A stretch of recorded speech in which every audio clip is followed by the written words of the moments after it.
Grâce et paix soient rendues à l'Élohim Tout-Puissant. Bien-aimés, soyez encouragés par la grâce du Seigneur. Et nous venons encore aujourd'hui vous faire encore passer un autre message, toujours sur la croix, comme nous avons parlé en disant que nous allons continuer avec ces thèmes jusqu'au jour où Yahweh va nous dire arrêtez ici, passez à l'autre bord, nous allons abandonner cela. Parce que j'ai dit la fois passée, je ne peux jamais terminer ce thème. Si je vous dis que non, je vais vous parler sur tout, et je vais terminer ce thème qui est la croix, je serai un menteur. C'est impossible. C'est un grand thème. Je ne peux jamais le terminer aujourd'hui. Et je vais juste vous donner la pensée que le Seigneur m'a communiquée, afin que nous puissions tous méditer, pour que cela nous aide dans la vie chrétienne, parce que ce n'est pas moi qui peux vous enseigner comme il le faut, mais il y a celui qui peut vous enseigner comme il le faut, c'est son Excellence, le Saint-Esprit. C'est son Excellence, le Saint-Esprit, qui peut vous enseigner plus que moi. Et alors c'est pourquoi je prie que son Excellence, le Saint-Esprit, vous enseigne, vous révèle des choses terribles au travers de cet enseignement au nom de Yahushua. Que la grâce et la paix vous soient multipliées. Aujourd'hui, je dois encore vous parler sur, je continue toujours sur la croix. Je suis dans le livre de Genèse chapitre 37. Je commence par le verset 31. Ils prirent la tunique de Joseph et ayant tué un bouc d'entre les chèvres, ils plongèrent la tunique dans le sang. Puis ils envoyèrent et firent porter à leur père la tunique de plusieurs couleurs, en lui disant, voici ce que nous avons trouvé, reconnais s'il te plaît, si c'est la tunique de ton fils ou non.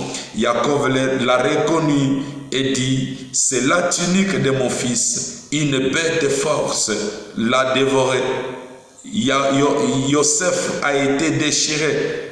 Il a été déchiré. Et Jacob déchira ses vêtements, il lui mit un sac sur ses reins, et il porta le deuil de son fils durant plusieurs jours. Je m'arrête par là. Que la grâce, la paix vous soient multipliées, frères et sœurs. Ici, c'est le père Jacob, son fils Joseph, que lui aimait beaucoup, le 11e de ses fils, que lui aimait beaucoup. Et son fils à lui, Jacob avait cousu un vêtement qui était la tunique.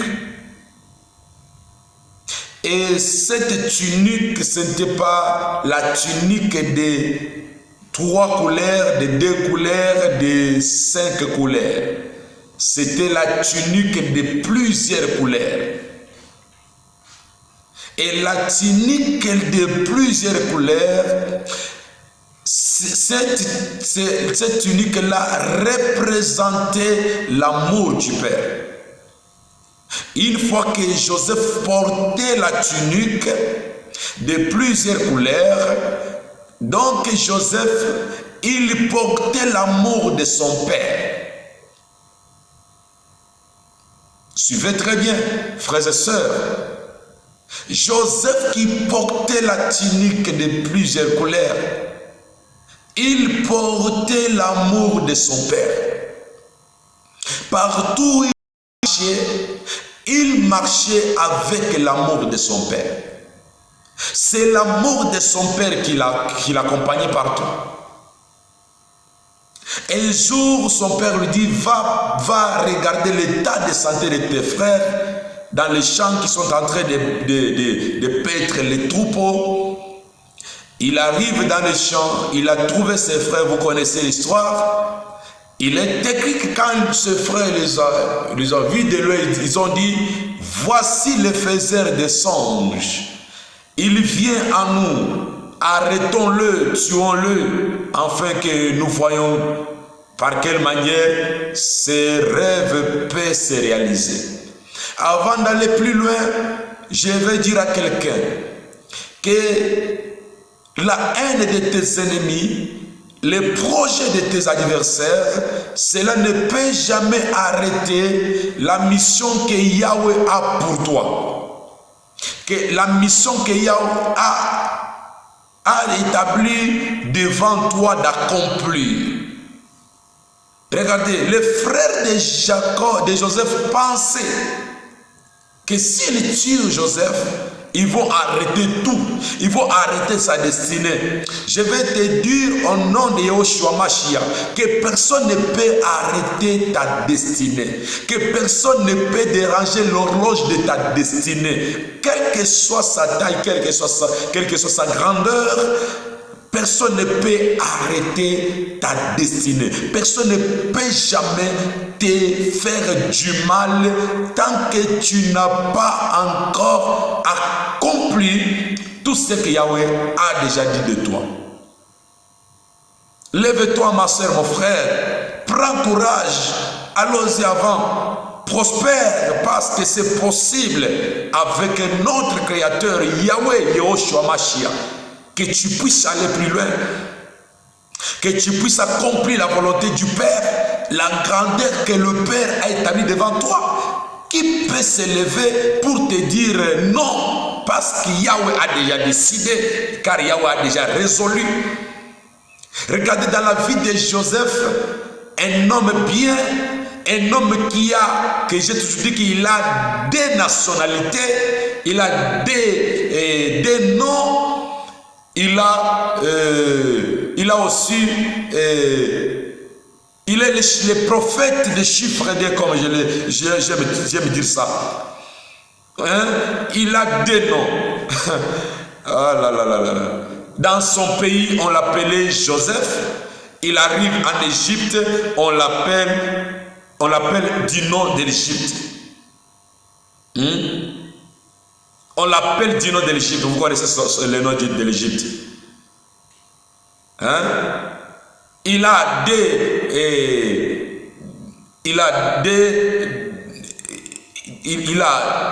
est le prophète des chiffres D, comme je viens de le dire. Ils sont nés chez leur mère à deux. Il fut vendu 2 fois. Est-ce que vous comprenez? Il est le prophète des chiffres D. Quand je vois les chiffres D, je vois Joseph. Alors toi aussi, quand tu vois les chiffres D, tu vois quoi?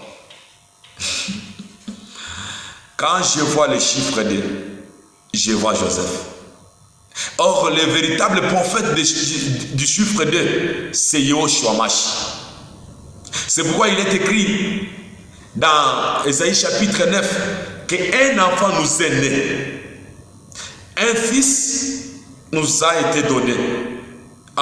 Il est né pour le peuple juif, mais tire attention, il n'est pas mort pour le peuple juif, mais il est mort pour nous les nations, pour nous les païens que nous connaissions.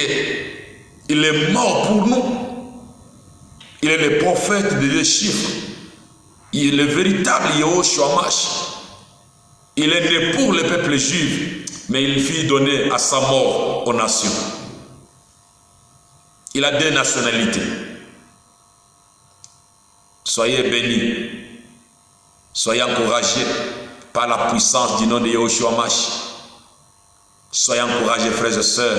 Soyez encouragés. Soyez encouragés. Que la grâce et la paix du Seigneur vous soient multipliées. Donc, regardez que Joseph, qui a l'amour du Père, c'est Joseph qui porte l'amour du Père. C'est Joseph représente Yahushua Mashiach. Jacob, son père, représente Yahweh. Yahweh Elohim. Et son fils que lui a aimé.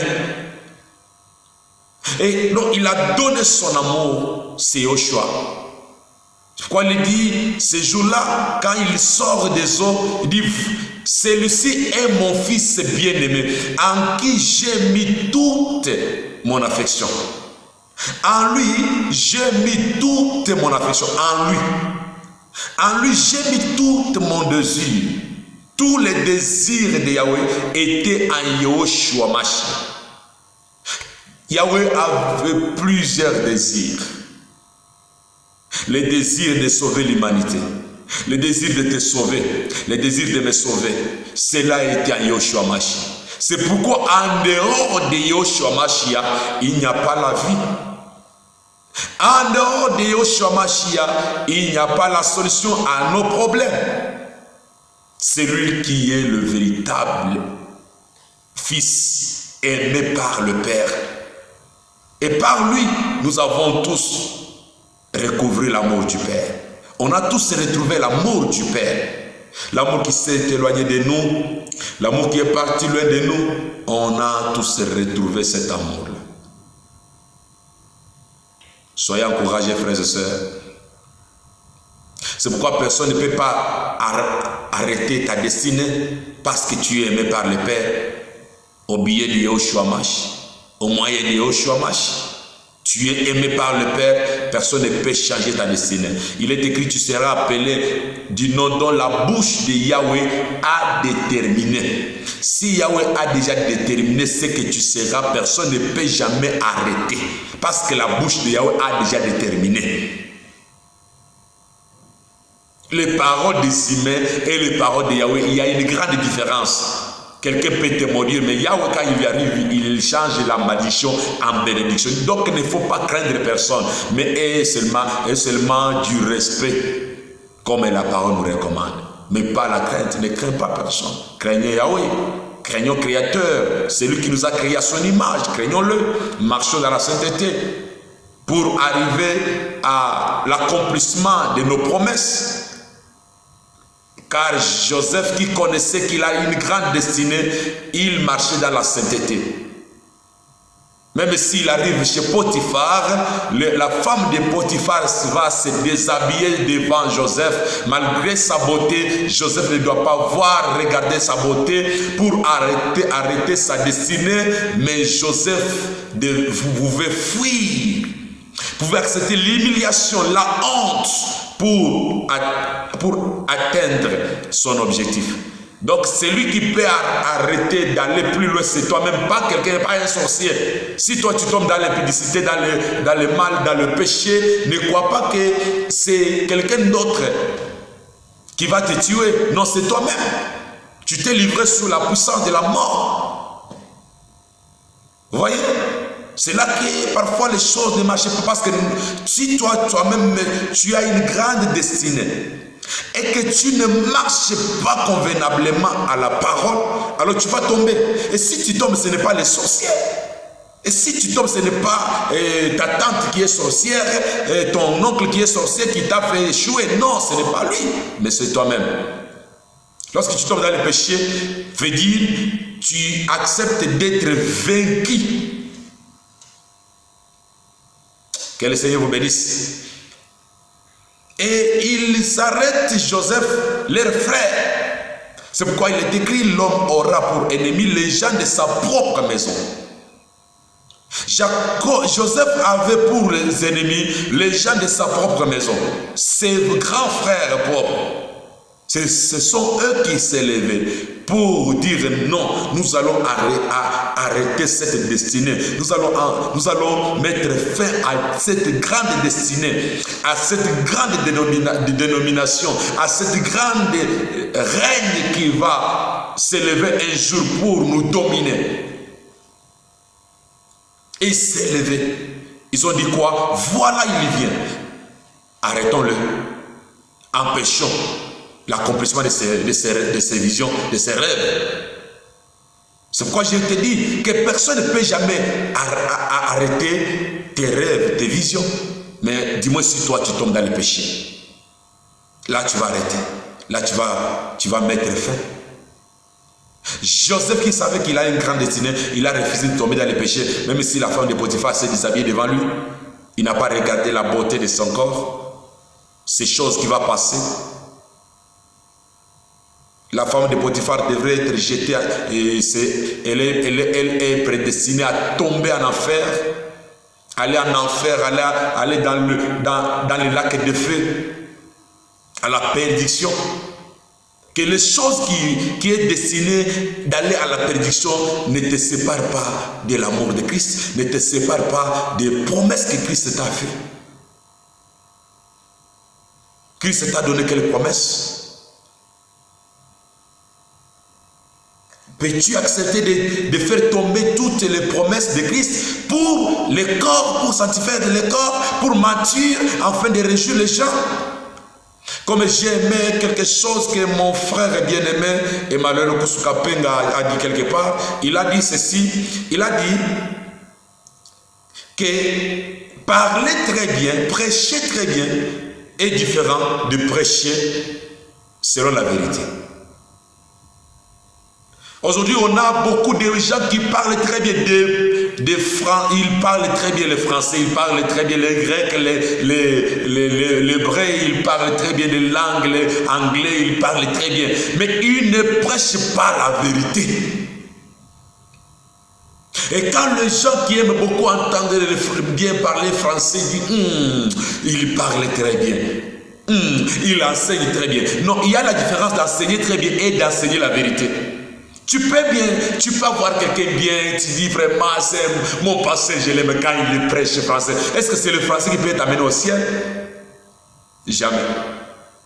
Est-ce que c'est l'anglais qui peut t'amener au ciel? Jamais. Est-ce que c'est l'hébreu qui peut t'amener au ciel? Jamais. Est-ce que c'est le grec qui peut t'amener au ciel? Jamais. Jamais.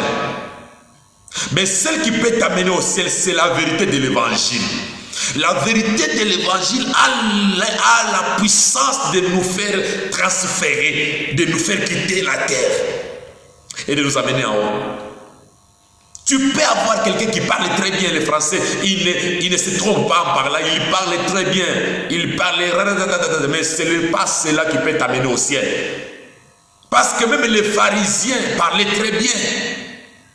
Les pharisiens parlaient très bien. C'est pourquoi Yoshua dit à ses disciples que écoutez ce qu'ils vous disent, mais ne suivez pas leurs traces. Ne sois pas comme les pharisiens. Ils parlaient très bien les pharisiens. Ils maîtrisaient très bien la loi mosaïque.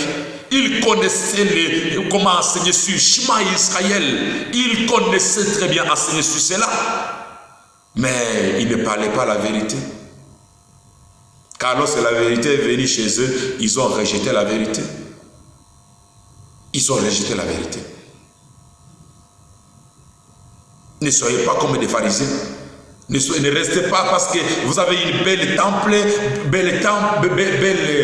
bâtiment, votre bâtiment est bien décoré, votre bâtiment, il y a le climatisé, et c'est climatisé, votre bâtiment vraiment est en bon état, et c'est ça ce que vous appelez l'église, et vous êtes là borné, et vous ne connaissez rien, et c'est votre pasteur, vous êtes des bouteilles vides, que chaque dimanche votre pasteur est en train de remplir toujours d'eau. Vous n'avez rien. Pour prier vous-même, vous êtes limité, vous ne pouvez pas prier vous-même. Il y a des prières que vous faites vous-même et il y a les prières que l'homme d'Élohim, c'est lui qui a la puissance plus que moi. Mais qu'est-ce qui se passe là? Qui a l'autorité plus que l'autre? Donc c'est lui qui a l'autorité plus que l'autre, c'est lui qui a crié réellement. Mais vous les autres, vous n'avez pas bien crié. Mais qu'est-ce qui se passe avec les chrétiens d'aujourd'hui? Est-ce que vous comprenez la puissance de la croix? Est-ce que vous comprenez l'œuvre de la croix? L'œuvre de la croix, ce n'est pas aujourd'hui si on t'appelle pasteur, tu refuses d'être, si on t'appelle aujourd'hui frère, tu refuses d'être appelé frère. Tu dis, moi je ne suis pas frère, je suis apôtre, je suis prophète, je suis évangéliste, je ne suis pas frère. Est-ce que vous connaissez l'œuvre de la croix, la puissance de l'œuvre de la croix? Est-ce que vous connaissez la mort et la résurrection de Yoshua Mashiach? D'ailleurs, nous ne sommes pas des véritables pasteurs, nous ne sommes pas des véritables prophètes, nous ne sommes pas des véritables évangélistes, nous ne sommes pas des véritables prophètes, nous ne sommes pas des véritables apôtres. Il y a le seul qui est le véritable de tous les cinq titres qui est appliqué, qui est cité dans Ephésiens 4:11. Il y a le seul qui est le véritable, c'est Yoshua Mashiach. Si du moins vous comprenez la puissance de l'œuvre de la croix, l'autorité de l'œuvre de la croix, les mentalités chrétiennes devraient être changées. Aujourd'hui, les mentalités chrétiennes ne changent pas parce que le soi-disant qui s'appelle pasteur, prophète, il ne veut pas changer. Vous ne voulez pas changer. Vous ne voulez pas changer. Vous ne voulez pas changer. Vous n'aimez pas qu'on vous appelle frère. Quand on t'appelle frère, c'est tellement la personne qui t'appelle frère là, tu peux le maudire. Mais qu'est-ce qui se passe là? Qu'est-ce qui se passe avec les soi-disant pasteurs et prophètes et ceci là? Lorsque le Seigneur ressuscite, il dit à Marie, va dire à mes frères. Ah. Va dire à mes frères. Donc la résurrection, la croix, c'est ce qui nous fait devenir d'abord frères. Avant que tu aies ce titre-là, il faut être d'abord frère. Et aujourd'hui, beaucoup, vous les pasteurs, vous n'aimez pas qu'on vous appelle frère. Va dire à mes frères, je pars vers mon père, vers leur père, vers mon Elohim, vers leur Elohim. Au début, avant la croix, Elohim n'était pas le nôtre, il était l'Elohim d'Israël. Mais aujourd'hui, pourquoi tu vous appelais mon Elohim? Tu veux tomber, mon Elohim. Mais qu'est-ce qui te fait que tu utilises mon Elohim? C'est la croix. Si Christ n'était pas mort à la croix, nous ne pouvons pas appeler Elohim notre Père. Et vous imposez aux gens, appelez-moi Père spirituel. Vous êtes Père spirituel de quelle nationalité?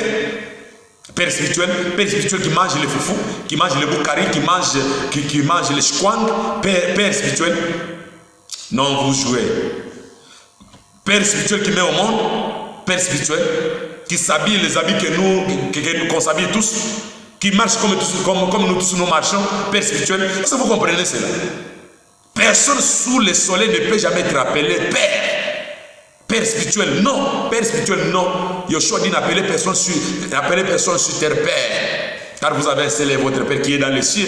Mais pourquoi vous voulez appeler? Vous voulez toujours des titres, appelez-moi Père. Je suis Père, je suis votre Père spirituel. Et qu'est-ce qui s'est passé là? Vous irez en enfer avec tous ces gens-là. Ce sont des pharisiens. Sortez du milieu d'eux, les peuples d'Elohim. Sortez, ce sont des païens. Ils vous amènent à la perdition. Le diable les a donné la mission de vous perdre, de vous amener à la perdition. Sortez, il n'y a pas la croix là-bas. Il n'y a pas la croix, il n'y a pas le sang, il n'y a pas l'œuvre qui rachète les âmes. Sortez du milieu d'eux. Frères et sœurs, sortez. C'est toujours à l'église, il faut toujours appeler Dieu. Papa. J'ai entendu quelqu'un qui disait à ses fidèles que, écoutez, ici c'est moi seul appelé papa. Tous les autres ne les appelaient pas papa. Puis qui vous a dit ça? Papa, c'est juste du respect. Tu peux appeler quelqu'un papa, bon, tu peux l'appeler frère, ça ne fait rien. Mais d'où vient cette histoire que nous voyons aujourd'hui? Sortez du milieu des peuples d'Elohim. Sauvez-vous. Sauvez-vous. Regardez, ils arrêtent Joseph et ils lui font quoi? Ils prient les boucs parmi les chèvres. Suivez très bien. Les boucs parmi les chèvres. Donc parmi les chèvres, il y avait un seul bouc. Parmi les chèvres, il y avait un seul bouc. Parce qu'il dit quoi? Ils ont pris les boucs parmi les chèvres. Oh. Et ils ont tué les boucs. Ils ont pris la tunique et la multicolore de plusieurs couleurs. Ils ont trempé dans le sang du bouc. Ils ramènent la tunique vers le Père. Et il demande au Père, reconnais si c'est la tunique de ton fils ou pas. Quand la tunique arrive dans les mains de Jacob, Jacob regarde la tunique et dit, oh, c'est la tunique de mon fils Joseph. Mon fils Joseph a été déchiré par un animal force. Oh, il a été déchiré. Et Jacob déchire ses habits. Il prend le sac, il se couvre sur son rein. Il commence l'aider de plusieurs jours. Voilà pourquoi quand il arrive devant, un jour, Jacob arrive devant Pharaon, Pharaon lui demande combien les jours de ta vie, tu as combien d'années depuis que tu vis. Il dit, les jours de ma détresse est plus nombreux que les jours de bonheur. Papa Jacob, on t'a demandé, tu as combien d'années? Mais écoutez, parce qu'il est la personne qui a traversé son histoire, le passé de Jacob n'était pas du tout bon. Il a beaucoup combattu. La personne qui avait la bénédiction, qui était bénie par son père, mais il était un homme combattu parce qu'il avait la destinée de donner 12. Le chiffre de fondement, le fondement. Il était la personne qui était appelée à mettre les fondements. De donner le chiffre 12 qui représente les fondements. Les fondements. Il était la personne qui est appelée à mettre les fondements. Il était l'autel de 12 pierres. L'autel de 12 pierres. Alors pour mettre les fondements, ce n'était pas facile. Il a traversé le temps de souffrance pour mettre les fondements. Il a pleuré durant beaucoup d'années. Il pleurait sur son fils qui était, qu'on l'avait dit qu'il était mort. Mais il pleure avec quelle raison? Il pleure avec les raisons du sang qu'il a vu. Et c'était que le sang du bouc. On tue le bouc. On amène Joseph l'Égypte. Il vend de Joseph de l'Égypte. Il vend Joseph, comme j'avais dit qu'il est le prophète des chiffres 2. Il vend de Joseph de l'Égypte. Vous voyez? Il vend Joseph aux 20 cycles d'argent. 20 cycles. Et il se partage chacun des deniers. Le prophète des chiffres 2. Alors, ils envoient la tunique qui part vers le Père. Joseph, il part vers les nations.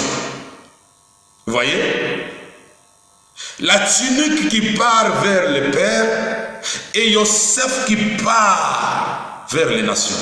Vous voyez ces deux-là. Les deux choses qui séparent Israël. Vous voyez?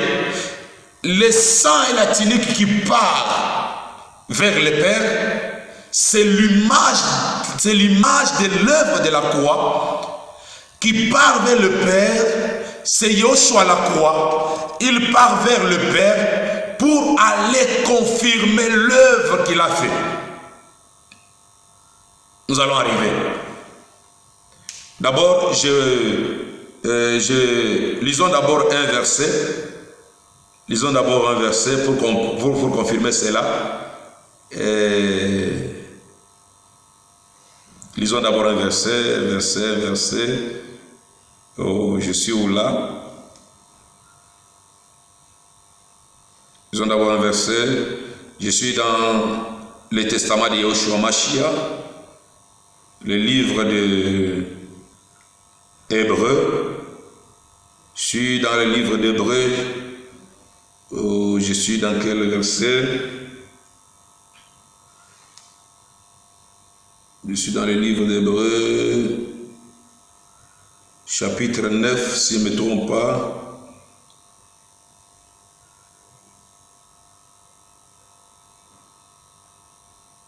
Voilà, je commence par le verset 11 à 13. Il est écrit: mais Mashiach est survenu, grand prêtre des bonnes choses à venir, à travers le tabernacle le plus grand et plus parfait, qui n'est pas fait par la main de l'homme, c'est-à-dire qui n'est pas de cette création. Et pourtant, dans Israël, il y avait un tabernacle. Mais ce tabernacle-là que Christ a traversé, ce n'était pas le tabernacle qui était fait par les mains des hommes. Le tabernacle d'Israël, le tabernacle qui était en Israël, était fait par les mains des hommes. Mais le tabernacle ici qu'on parle, ce n'était pas le tabernacle fait par les mains d'hommes, mais c'était le tabernacle fait par Yahweh créateur. Vous voyez, souvenez-vous qu'à la montagne, Yahweh dit à Moïse, il le montre le tabernacle, mais après Yahweh va dire à Moïse, va faire selon les modèles que tu as vus. Oh, le tabernacle reste au ciel, à la montagne, au royaume du Père. Mais Moïse descend avec juste l'image. Et il vient, il fait le tabernacle selon les modèles qu'il a vu. Mais l'original était resté. Alors c'est ça l'original que Christ a traversé. Non avec... Oh, j'aime ça, j'aime ça, j'aime ça. Suivez le verset 12. Il est entré une fois pour toutes dans les lieux saints.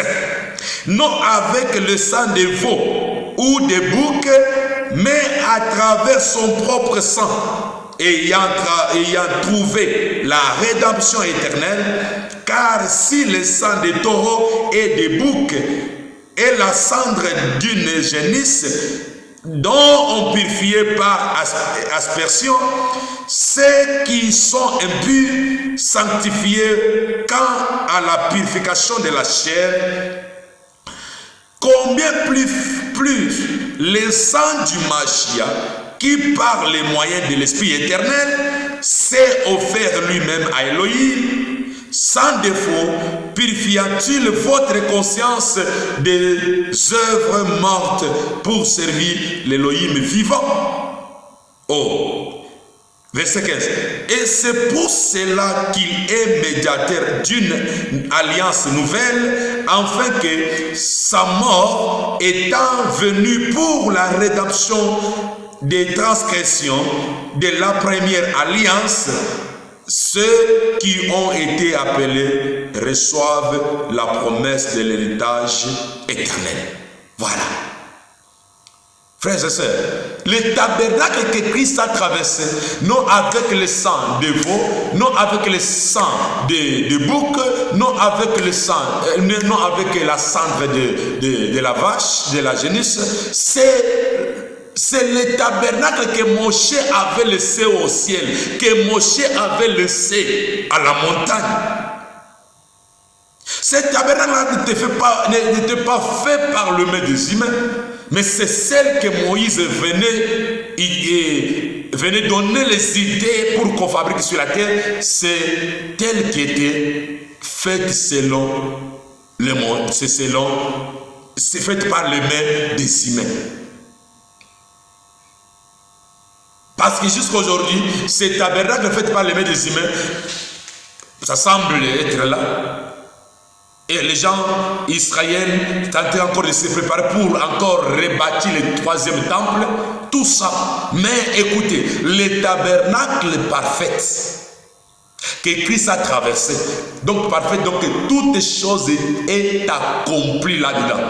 Alors qu'il se l'est traversé, non avec le sang des boucs et des veaux, mais avec son propre sang. Avec son propre sang. Il est entré une fois pour toutes dans les lieux saints, non à travers le sang des veaux ou des boucs, mais à travers son propre sang, ayant trouvé la rédemption éternelle. La rédemption éternelle, être racheté de tous les mal, c'est en Christ. Oh, pas question aujourd'hui que quelqu'un vienne te dire que non, je te vois, tu es maudit, il y a une malédiction sur toi, il faut que tu donnes l'offrande du rachat, l'offrande de la liberté. Donc, non, frères, sœurs, c'est faux et archi faux. Vous suivez très bien. C'est faux et archi faux. Pas question que tu offres l'offrande pour que tu sois racheté. Pas question de cela. Pas question. Pas question. Tu es déjà racheté par le sang de Yoshua. Tu es déjà racheté par le sang de Yoshua. Tu es déjà libéré par le sang de Yoshua. Pas question, l'argent ne peut jamais te racheter. L'apôtre Pierre dit, nous ne sommes pas rachetés par des choses périssables comme de l'or et de l'argent. Mais vos prophètes, vos pasteurs sont en train de vous dire que donnez l'offrande du rachat. Comme on t'avait modifié avec l'offrande, je vais prier pour toi et tu vas recouvrir la vie. Non, c'est faux. Ce sont des escrocs. Fuyez ces gens-là. Vous êtes rachetés par le sang de Christ. Vous avez une rédemption éternelle par le sang de Christ, par la croix. Oh, Yahushua, sauve-nous. Yahushua, sauve-nous, délivre-nous de cette génération où nous sommes entourés de faux prophètes, de faux enseignants qui nous enseignent toujours pour leur ventre, pour leurs intérêts. Yahushua, délivre-nous. Yahushua, délivre ma sœur, délivre mon frère. Yahushua, délivre-nous, que ta grâce nous délivre, Père. Parce que nous sommes entourés avec des faux qui nous enseignent toujours pour leur avantage, pour leurs intérêts. Donnez, vous serez bénis, vous serez libérés de la malédiction. On donne l'argent. Est-ce que l'argent peut te délivrer de la malédiction? Ceux qui fabriquent l'argent là, vous connaissez leur état, ce sont des francs-maçons. Ceux qui fabriquent l'argent, est-ce que sur les billets les monnaies de votre pays, est-ce qu'il y a les signatures des chrétiens? Il n'y a pas les signatures des chrétiens. Ce sont des cancaristes, ce sont des francs-maçons, ce sont des rose-croix. C'est là, il y a leur signature là. Et on te dit que donne, tu seras béni. Et vous vous disiez, oui, c'est vrai, il faut qu'on donne pour être béni. Est-ce que vous comprenez? Est-ce que vous comprenez l'évangile? Est-ce que vous comprenez la croix? Nous ne sommes pas rachetés par des choses périssables. L'argent c'est périssable, l'or c'est périssable. Mais nous sommes rachetés par le sang précieux. Voilà comment le sang précieux nous a délivrés et nous délivre toujours. Verset 13 dit, car si le sang des taureaux et des boucs et la cendre d'une génisse dont on purifié par aspersion ceux qui sont impurs, sanctifiés quant à la pureté de la chair. Oh, à l'ancien temps, ici on parle de l'ancien temps, pour que quelqu'un soit purifié, délivré de son péché, il faut qu'il donne les boucs, qu'ils viennent avec